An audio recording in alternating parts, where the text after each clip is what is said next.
introduce you to Dr. Joe Griffin, a speaker, consultant, and author's intention is teaching and talk is to broaden their vision. The things they weren't taught when they brought up as children. Reach for the top, regardless of situations, predicaments, or your conditions. He's making history, all of the districts, increasing retention from teachers. 50 to 80% that ain't all that you hear me. He is the mentor.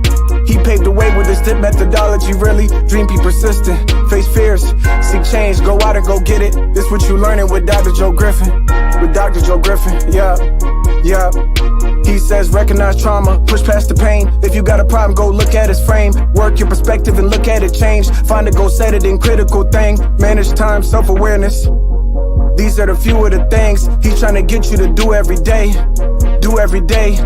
Led 5 schools to increase test scores with his teacher principal collaboration. Things he gives to you will have you take you drive to the next level. But first, you need to get some fuel at gas station. Supporting education leaders, creating a culture for kids that'll last for ages. Lack of access to quality professional development, that's outrageous. Got his doctorate in education, leadership, research, make changes. Need to put the kids first and raise them. Need to teach them they worth, stop playing. Later on, they gon' run this nation. Dr. Joe with his dissertation taught to those who would fix, make changes. I introduce you to Dr. Joe Griffin, a speaker, consultant, and author's intentions. The teaching and talk is to broaden their vision. The things they weren't taught when they brought up as children. Reach for the top, regardless of situations, predicaments, or your conditions. He's making history, all of the districts, increasing retention from teachers. 50 to 80% they ain't all that you hear me. He is the mentor. He paved the way with his dip methodology. Really, dream, be persistent, face fears, seek change, go out and go get it. This what you learning with Dr. Joe Griffin. With Dr. Joe Griffin.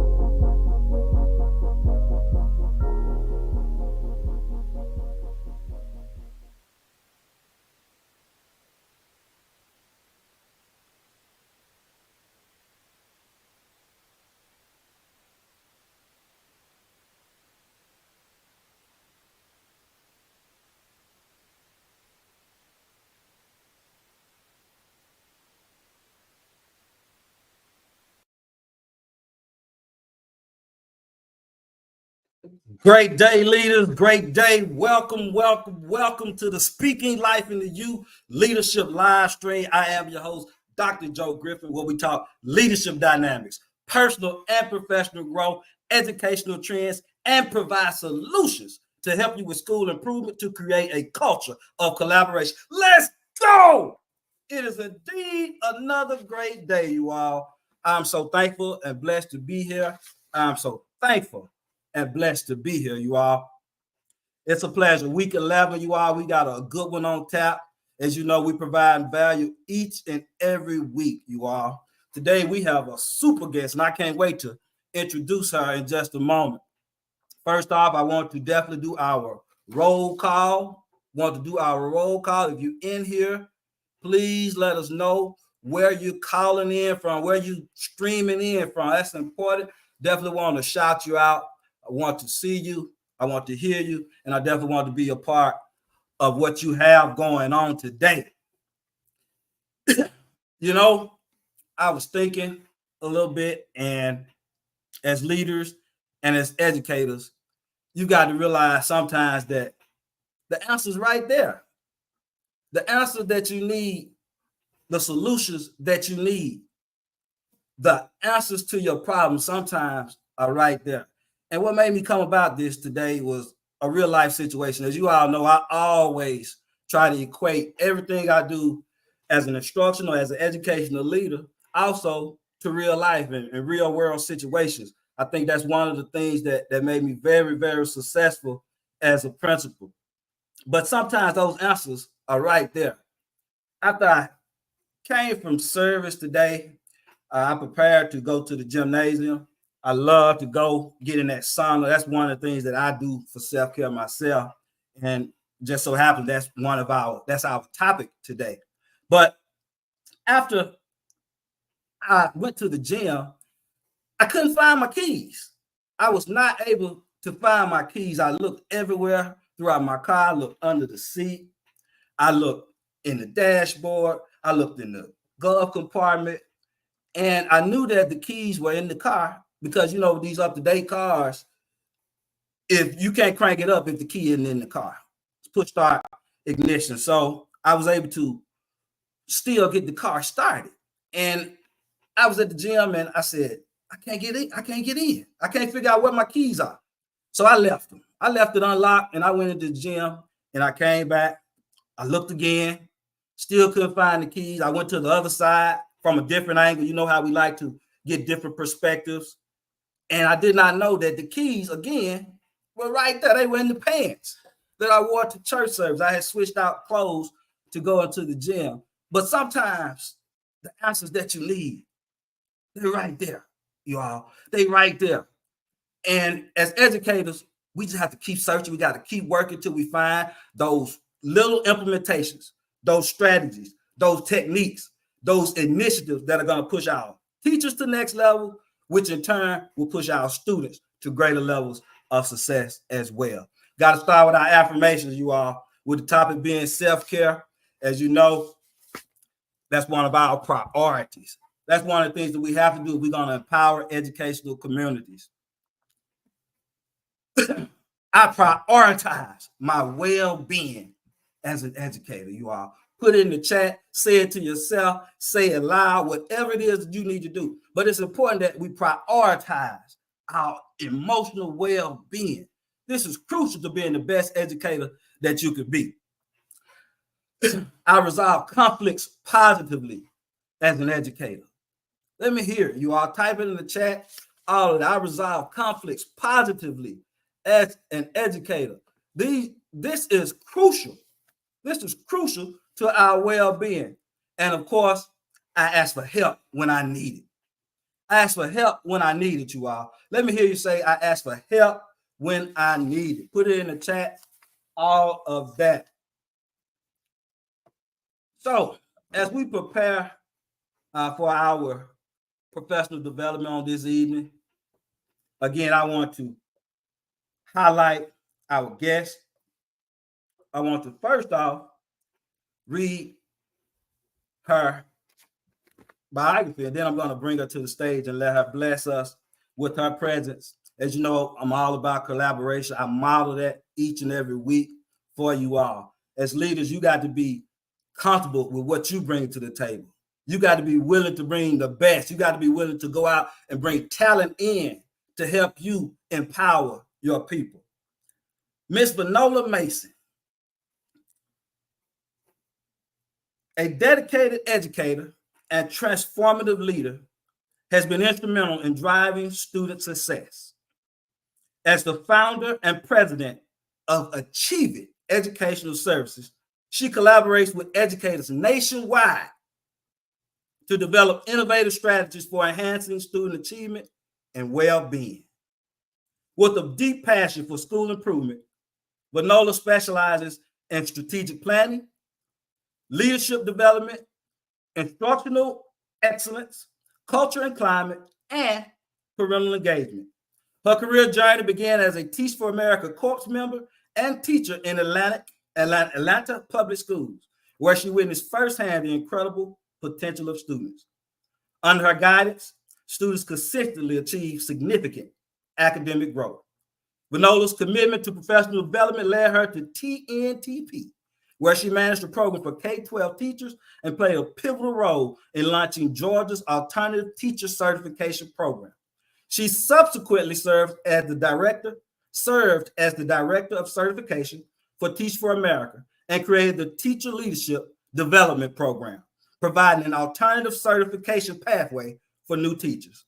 As a published author of Teach Up, Empowering Teachers Through Relationships, Rigor, and Relevance, Venola shares her insights and experiences to inspire and equip educators with her unwavering dedication and proven track record.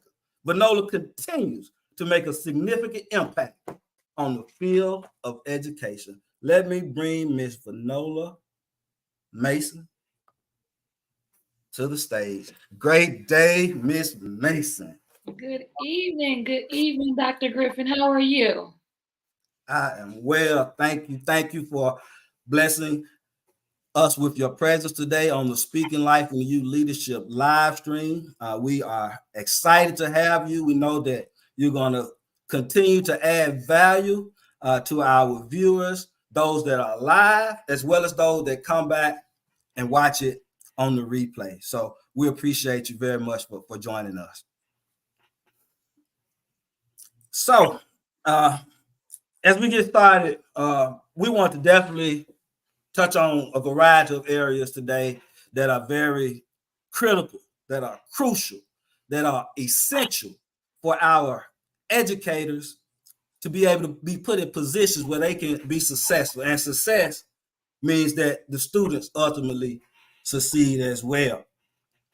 And we know that self-care is very important. So we're gonna jump right in with self-care, because nothing happens if you don't take care of yourself.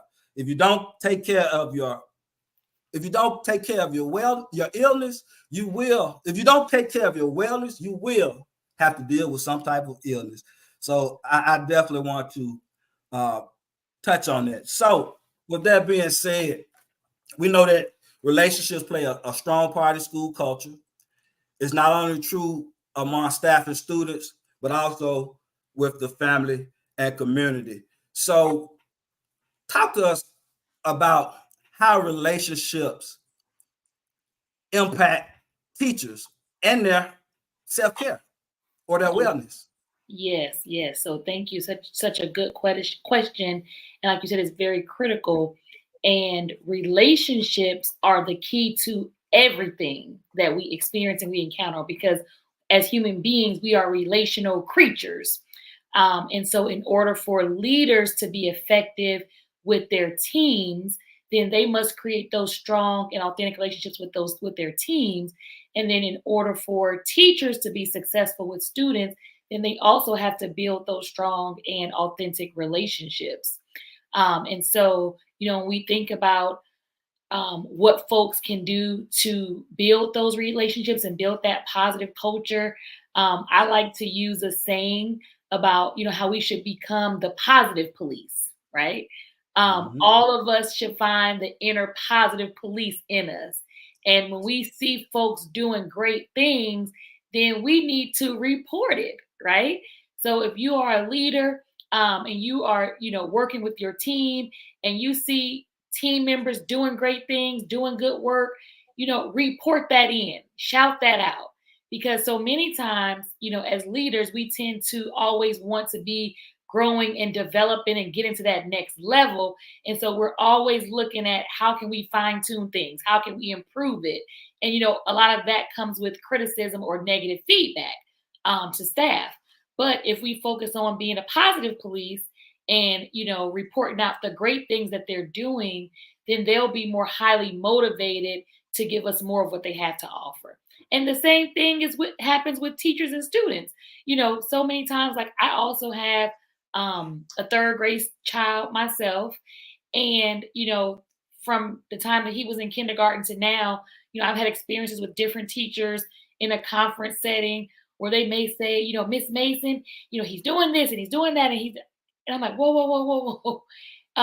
Since you've been working with him, have you seen him do anything well?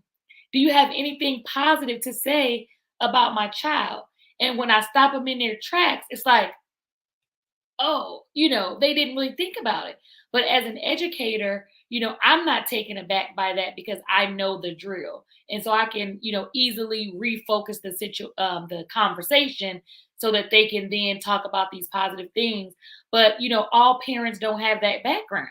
And so, as teachers, we have to normalize being the positive police and talking with our parents about their children in a positive way so that we are able to develop those relationships with those parents in order to be able to get the best out of them so that then both parties can support the child.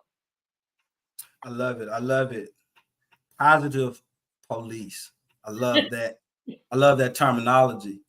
And it's a twist on sometimes what we have as a negative connotation of police. So that's a great twist to provide an implementation strategy.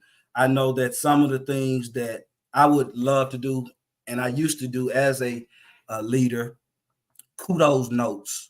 Yes. intercom shout outs, things like that, that place your teachers in a positive light so that they can continue to serve students, put students in positions where they can be successful. So from your experience, what would be some of the key traits that leaders and teachers need to have to be able to cultivate strong relationships? Yes, I think that well, first of all, folks need to have compassion, right? Like we need to have compassion, and we need to have a strong sense of empathy, and to be able to put ourselves in someone else's shoes. It's like, Mhm. you know, as leaders, even as teachers, we have to think, okay, if someone is you know, is there if someone is acting in a certain way, if you were in that situation, what would motivate you to do something differently? You know, what would motivate you to change? You know, that's a trait that leaders and teachers need to have. And then also, we need to be able to have compassion and think about, well, why is this person acting this way? You know, why is this staff member acting this way? Or why is this child acting this way? And just to kind of give you a personal example, last week I was doing some walking because that's part of my self care routine in the mornings. I'll put my son on the school bus and then I'll walk for about an hour with one or two of my neighbors. And Okay. we were walking last week and we heard like some talking behind us. And so we looked back to see what it was, and it was a child. I thought that maybe he was on his headphones just having a conversation, but he was talking to himself. He got to the bus stop and he threw his book bag on the ground. And like he was having a confrontation with his book bag. And so we both looked at each other and just thought, wow, what could have possibly been going on in this young man's household this morning that made him leave in such a state? Mind you, he's headed to school. So he's going to walk into a school building. He's going to walk into a teacher's classroom with that attitude and with that baggage with him. Now, if we just respond and, you know, we're negative and aggressive with this young child, that's going to escalate things. And then he's going to end up in the principal's office. And now he's in trouble, right? For something that happened in the morning that maybe didn't have any control over. So when we empathize and we show compassion, instead of jumping to, you know, punishing children, right, or punishing staff members, we take a step back and try to figure out what is going on. And so instead of this young man ending up in the principal's office or suspended or an in-school suspension somewhere, you know, he's maybe in another setting speaking with a counselor or a principal or a teacher, and they're asking questions about why he's in that state, you know, and what happened to him this morning, so that he can share and explain and get that off of his chest. And then he can now go on to the business of learning, which is why he came to school in the first place. So that we have to be able to show that empathy and compassion so that we find out what is going on with staff members or students so that we can direct that energy.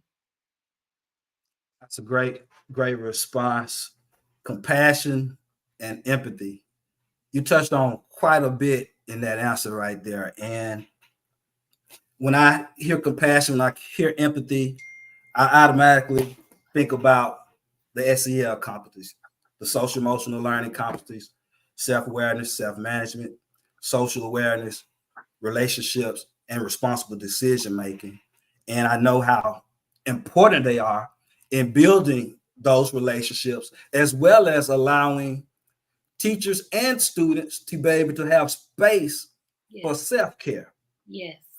So with that in mind, how do we bridge those gaps or that gap, because it's a big one, between having those positive relationships in the school buildings, as well as providing ample space for educators to do self-care?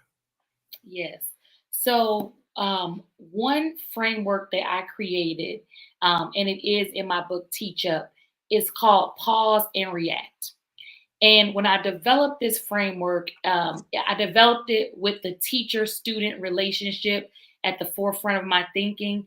but this framework can also be used with leaders and for their staff. So with pause and react, the pause is around taking a second to just stop. And when you see that student behavior has changed or their academic performance has changed, we want to kind of pause and dig in to find out what is going on. That may be asking the student questions or asking that staff member questions to get a better sense of what's going on. Using your judgment to think about, what other people you may need to bring into the conversation in order to kind of get a more well-rounded view of what's going on, well-rounded perspective. It's like you're doing all of your research and background work to really figure out like what is going on for this child or for this staff member. And then the react is, now that you have collected all this information, a lot of times we want to just pass that off to someone. Like if I'm a teacher, okay, hey, Mr. Principal, look, Dr. Griffin, you handle this. This is in your lane, right? And so, no, we want to react. So, as the person who was with that student most, or a lead who was with this staff member most, we want to be a part of that solution. And so we want to figure out, who can we bring to the table to help create a solution, for this issue that the student may be facing. What other type of supports do they need? What can I do in my current role that's going to be able to support this process? Do I need to bring parents in to provide some support? But it's basically, it's pause and react. We're going to stop and pay attention, and then we're going to roll up our sleeves and do something about it. So that's what a tool, that a framework that I created to help to build that positive culture, to help to build those relationships. Because if a child sees you that invested in their well-being, whether that's academic, behaviorally, then that's going to build that trust between you and that student. If a staff member sees that a leader is that invested in their well-being, then that's going to build the relationship and trust in those relationships, and that will help them to perform better, right? And so, that's a strong strategy that I like to use in both of those situations. And then, like, I have a ton of self-care strategies that I use myself personally, that I train on and talk about, because, as leaders and teachers, like, our plates are always full. Like, Dr. Griffin, how many days do you shut your computer down and you're done? Like, everything is done. When is the last time? It never happens. It doesn't happen. And so what I've learned over the years is that we have to be okay with managing our time well, and then knowing that we're just putting a pause on the end of the day, and that we are going to pick it up tomorrow. Because otherwise we're stressed, we're not getting any rest, we're not getting any sleep, because all of the things that are on our plate are just, they haunt us, right? But we know that, there's much more work to do than there is time in the day. And we have to be okay with just setting that stopping point and setting that boundary so that we can recharge. A couple of things that work for me that I would love to share with your listeners. Please. One thing that I think is very important is we need to always think about and be grateful for the things that we have. Like, many times, as leaders, hardworking folk, like I said before, you're always looking at how do you get better? How do you improve? You're looking at what's wrong with a system so you can fix it. What's wrong with these scores so I can fix it. When do we take the time to survey the things that we are blessed with and to think about the things that we are grateful for? We hardly do that. And so I suggest taking a little small journal or a diary with a pen and sitting that right next to your bed. And when you wake up in the morning, just jot down 2 or 3 things, like very specific things that you are truly grateful for. And that will kind of help to set the tone for your day. And so the more you create that practice of, I'm focusing on the things that I'm grateful for, it will change your mindset as you move throughout your day and you're making decisions. And, I don't mean just to say, oh, I'm thankful for my health and strength. No, Be specific. If you just had a doctor's appointment, an annual appointment, be grateful for those specific results that you received. If your mother or another loved one is still alive and an active part of your life, be thankful, and specifically, what is that person doing that's blessing you, that gives you the energy and the strength to be able to do the things that you do. When we take the time to be grateful, it fills our cup. And when our cup is full, then we can take care of the other people that we are in charge of leading on a daily basis. So that gratitude journal is one strategy that I practice myself and that I also love sharing with folks. I will say, there's always going to be more work to do. And so each week we have to celebrate ourselves, whether that is going to your favorite restaurant, making sure you can get to the barbershop or to the beauty salon, if that's your peaceful time. I'm going to the barbershop. Look, get your beard trimmed up nice. If you have a football season is here and you like to watch a game, go out to that sports bar or invite some friends over, because there's always going to be more work to do. Like it never is over. It never finishes. And so you have to take that time out, so that one thing is another thing that's on your gratitude list, but then also it helps you to recharge. And then the last thing that I would say, Dr. Griffin, about that is we have to learn how to manage our calendars well. When we manage our calendars well, we are not so overwhelmed and so stressed out. If someone invites you to something, you have a meeting that is coming up, as soon as you think about it or as soon as you hear it, add it to your calendar. If there is a to-do, you need to send this or do that, add it to your reminders or add it to your calendar. Because the more you have that calendar organized, then the fewer things that are going to catch you off guard and then cause you extra stress and interrupt your self-care. Definitely. Wow, another great answer. I heard quite a bit of info, and I just kind of want to dissect it a little bit for the viewers. First off, I heard you say the importance of bringing in another perspective. And that kind of goes back to my initial topic leading in today. Sometimes the answers are right there, but you need a different perspective, another angle to view it from, another voice in your head. And from that, great things can often come about. The results can be amazing. I also heard you talk about gratitude, and we have so much to be thankful for. Yes, we have so much to be thankful for each and every day. As educators and as leaders, sometimes we get to complaining, thinking about the bad things, thinking about the projects that didn't work out. But what about the initiatives that did? Yes. What about the projects that were successful?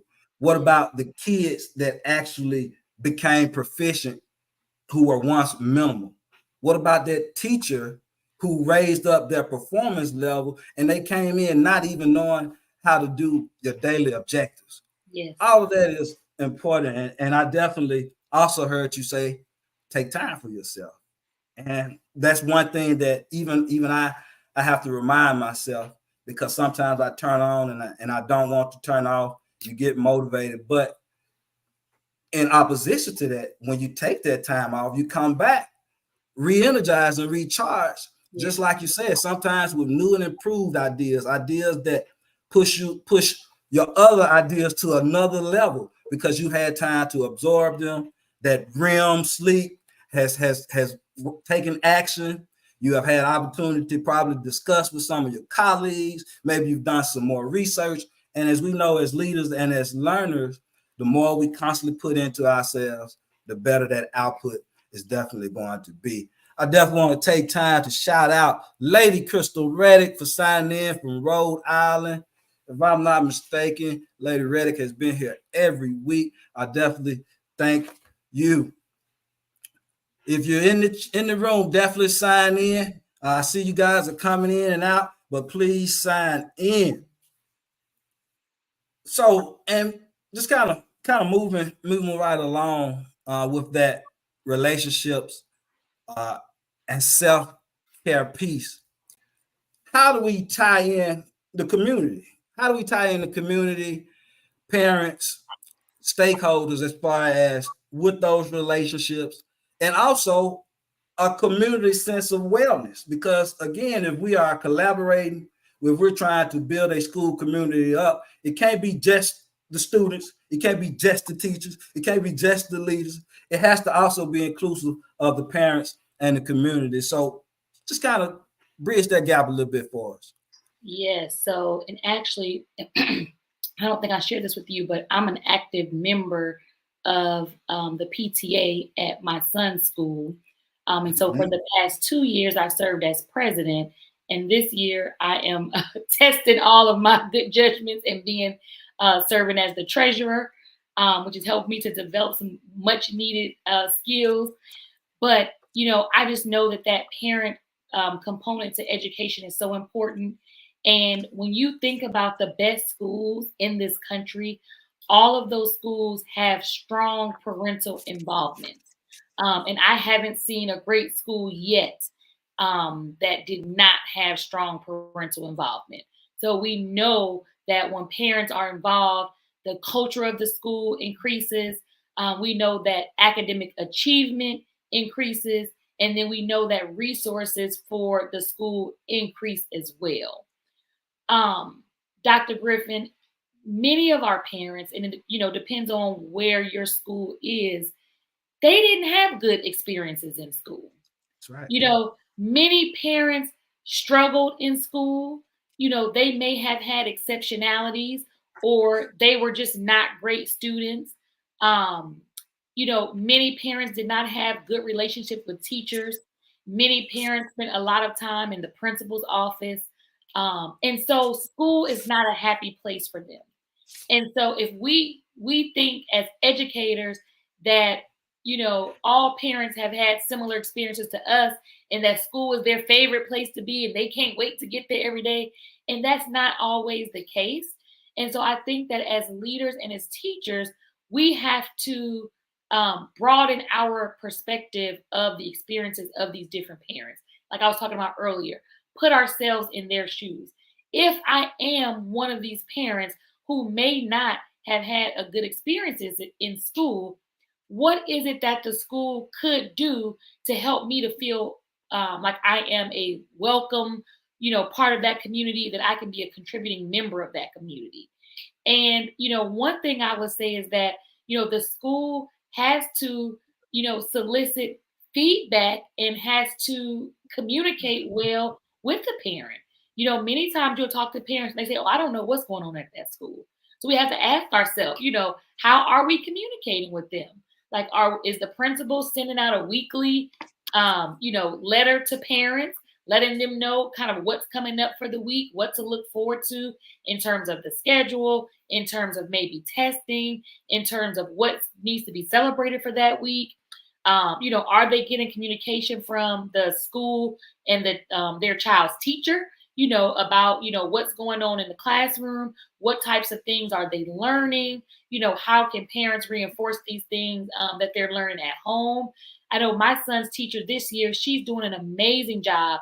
She sends us their vocabulary each week, the stories that they're working on, the themes, the topics. I mean, more than enough information.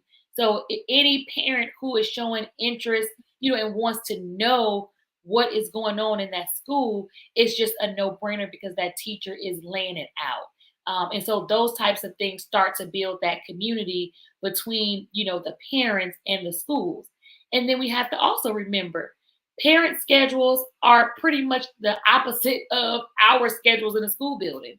When we want them to be at the school, when we're there, they are working.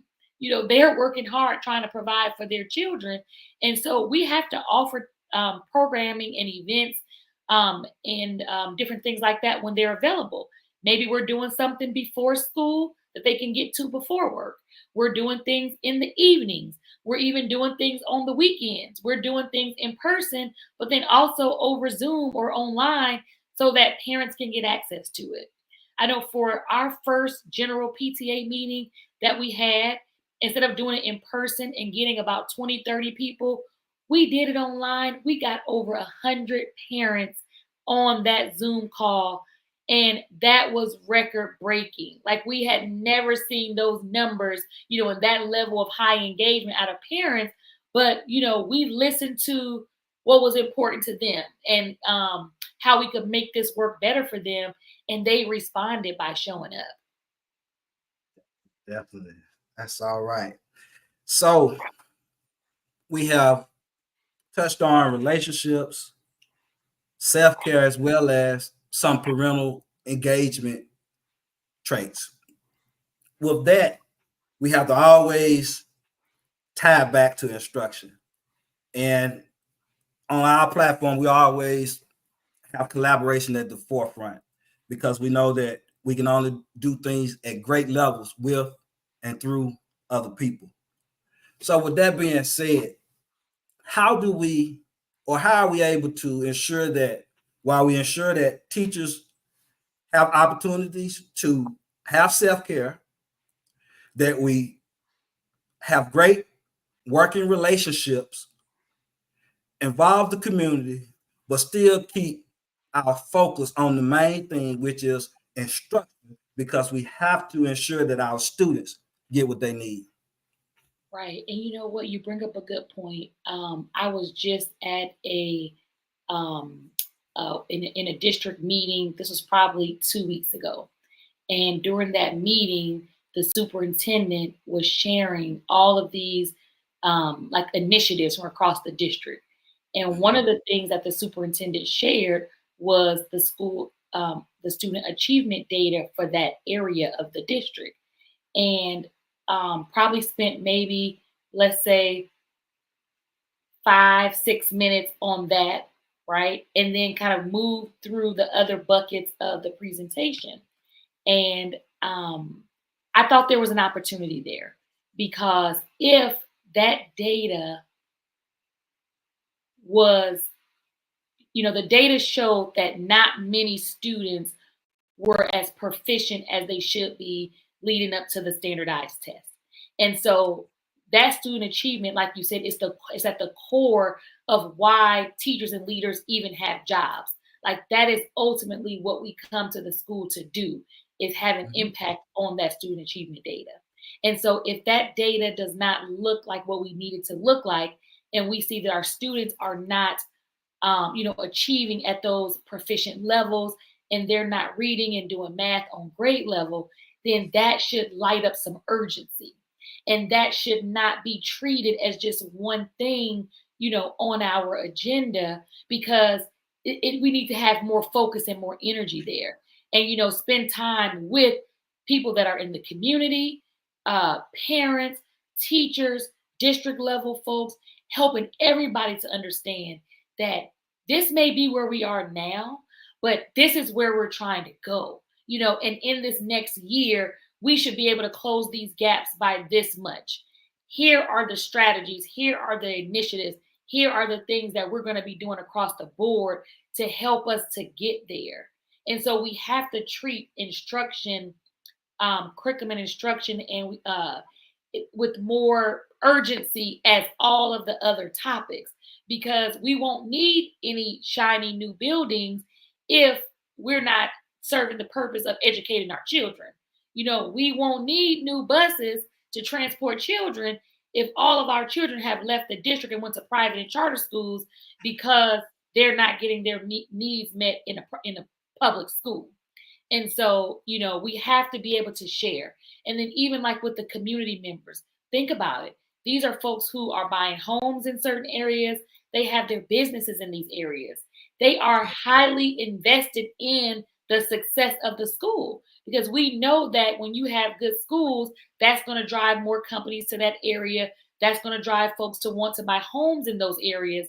And so we have to make sure that our business owners and our community members, they understand the status of our school as well. We don't want everybody seeing something on the news about our school, and now all of our good community members are ready to jump ship and move over to the next county because they don't have any faith in our school district. So we have to constantly make sure that we're reporting out on, whatever that current status is, but what our goals are and what our plan is for being able to close those gaps and to be able to reach our goals.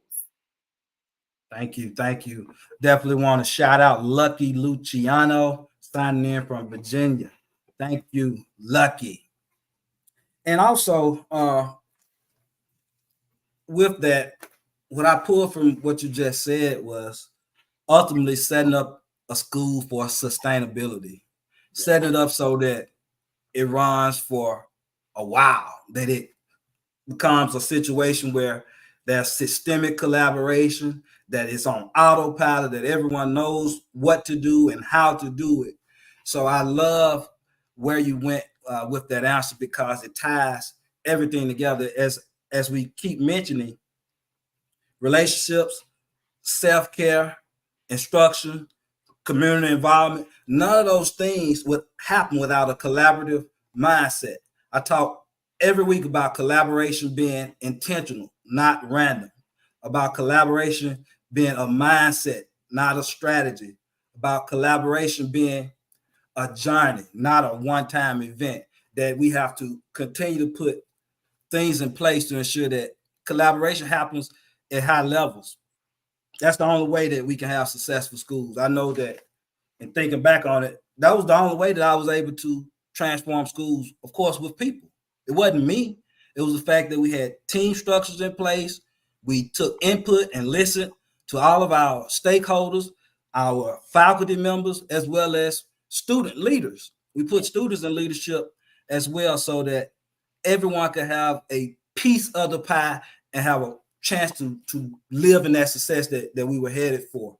So, what advice do you give leaders, teachers, to put in these types of systems, to be able to collaborate at high levels, to ensure that they're taking care of themselves and that they're forming lasting relationships? Because we know that when we have a sense of belonging and acceptance in a place, Yes. we tend to go to higher levels to impact. What are your thoughts? I would say that we have to plan purposefully and intentionally. Like Yeah. creating this positive culture, managing your own self-care and the self-care of your team, or even the self-care of your students. That stuff just does not happen accidentally, or it's not by happenstance. And so as we think about, our strategic plans, and our action plans, like these are things that we have to purposefully build in these plans so that we will get the desired results. If I'm a teacher, then as I'm thinking about, what I'm going to teach for the upcoming week, I also need to be thinking about how I'm going to create community in my classroom. And a lot of times, and you'll see, you have like during that first week of school, there's all these different get to know you activities and all about me. I mean, that theme is like prevalent, across K-12, wherever you go in this country. But the key is, how do I keep that going and maintain that focus on that culture and climate building throughout the entire school year? What am I doing to celebrate my students on a weekly basis, on a monthly basis, by the semester? What am I doing to help my students to feel more comfortable with each other on a monthly basis, on a weekly basis? So just kind of paying attention to that, being purposeful about that, whether that is creating that culture with your self-care, putting those blocks on your calendar, making sure you set boundaries with your time, because you're never going to be finished with work. But what time are you going to put a little pause in it, a little point in it, so that you can be able to relax and recharge and be ready for, that next day? I think those are a couple of things that I would suggest for teachers and for leaders, so that we can, make some strides in these areas. And I want to take that just a step further, because you touched on some very, very, very important points about relationships, building those relationships between teachers and leaders. So as leaders, as educators, there's also times where we may be dead wrong. There may be instances where we make a mistake, Yes. where we misspeak, where we deal with the situation prior to having all of the facts. There are so many different mistakes, potential mistakes that leaders as well as teachers can make. And I'm gonna be honest with you. Sometimes they can hurt your culture. And I talk about discipline culture. That's one of my founding facts. Discipline dash culture, the collaborative way in which teachers and administrators handle issues daily. And it's twofold.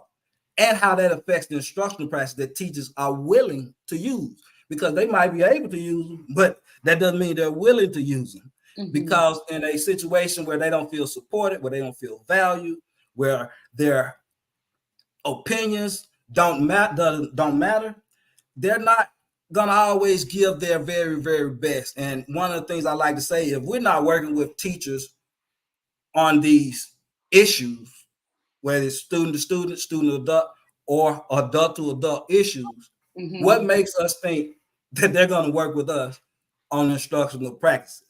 So I say all that to ask you,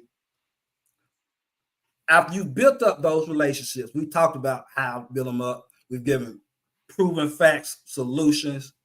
But what happens when those relationships become strained or there's a mistake within the relationship? How can leaders recognize, first off, because again, that's self-awareness to be able to recognize that as the leader, I made a mistake. How can they correct those instances? What are some things they can do to ensure that they correct those instances and keep the collaboration moving forward, Ms. Mason? Yes. And you know what? A big part of that is around developing humility. None of us are perfect. Like you said, we are all going to make mistakes. But when we have humility, you know, we're able to come to the body, whether that is a group of students or it's a group of leaders, and say, you know what, team, you know what, boys and girls, I made a mistake. I did this. Instead, I should have done this. And so in order to fix that, I am now about to do this. And if this has caused you any problem, you know, please feel free to come and talk to me so that we can figure this out together. It's like, first you are admitting, you know, that you're not perfect, that mistake has been made. And teachers or students can appreciate that because they know that they're not perfect. They know that you're not perfect, right? So just admitting that is like half of the battle. And then explaining that, you know, now that that's happened, here's what I'm going to do to correct that. Like when you're that transparent with your communication, that also builds trust and it turns a negative situation into an opportunity to build trust, to build relationships. And guess what? Now, when your teachers make a mistake, they don't have to feel the overwhelming stress of, okay, now I'm about to be in some bad graces. It's like, no, this is what happened, Dr. Griffin. This is what I'm now going to do to correct this mistake. And these are my next steps, you know? And so they're going to start, like what you gave them was a model for their behavior. So now you'll see your teachers acting in that way. And then when teachers act that way in the classroom with students, then you're going to start seeing students acting that way. And so, you know, something that could have been something that was detrimental to a relationship could be actually used to build up a relationship. Love it. Love it. And we know that relationships between staff members are just as important as those between staff and students. Yes. Because strong culture directly impacts those student outcomes. That's something that we have to acknowledge more often. There have been times where I've heard principals, other leaders talk about Miss Williams and Miss Smith, they're not getting along, but that's not bothering the atmosphere. Yes, it is. Yes, it is. It really is, because those students, they feel that tension between those teachers. Just like they play on parents, sometimes they play on opposite teachers. Yes. And as leaders, we have to make sure that we're tackling those issues head on when they happen. Again, that's part of the discipline culture plus instructional practice equals performance framework, DIP approach for educators. And we just have to always be aware of those particular things because they do affect the learning environment. They do. With that, Ms. Mason, what are any other tidbits of advice, any other mentions that you would like to make to the viewers? I definitely want to thank you again. I want you to also be able to give your information so that if anyone wants to contact you for services, tell us a little bit more about what you do at AchieveIt. Yes, sir. So, AchieveIt Educational Services.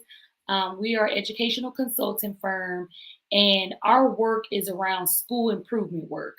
And so, pretty much whatever type of leadership work or instructional work with teachers that we have to do in order to improve test scores, in order to improve culture, in order to improve efficiency, that is our lane.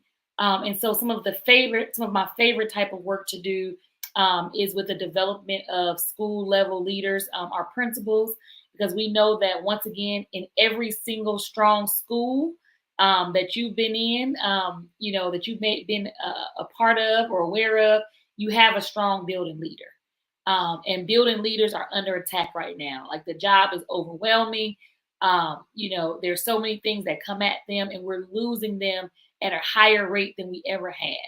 And so, I take a lot of pride in being able to provide support to building level leaders, to our principals, because we know that when our principals are strong, our teachers are strong, our schools are strong.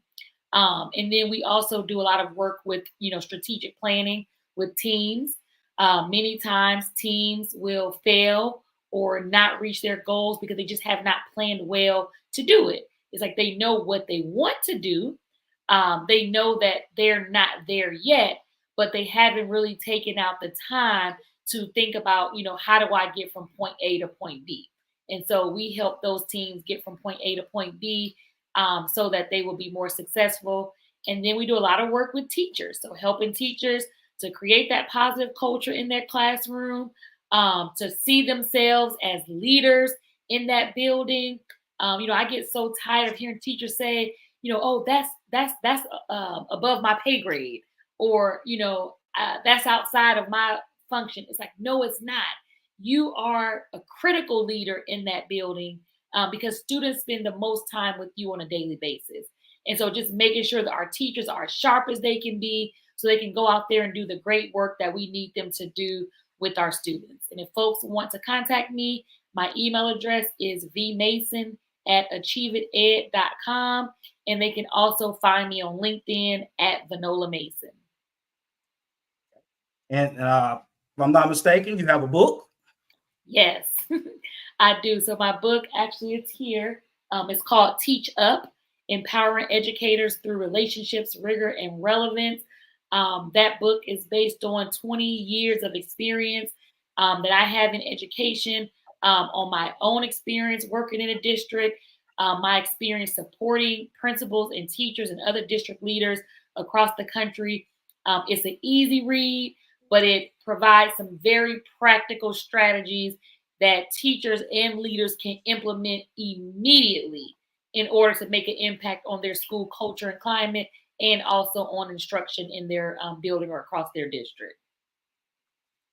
Thank you, Ms. Venola Mason. Thank you so much.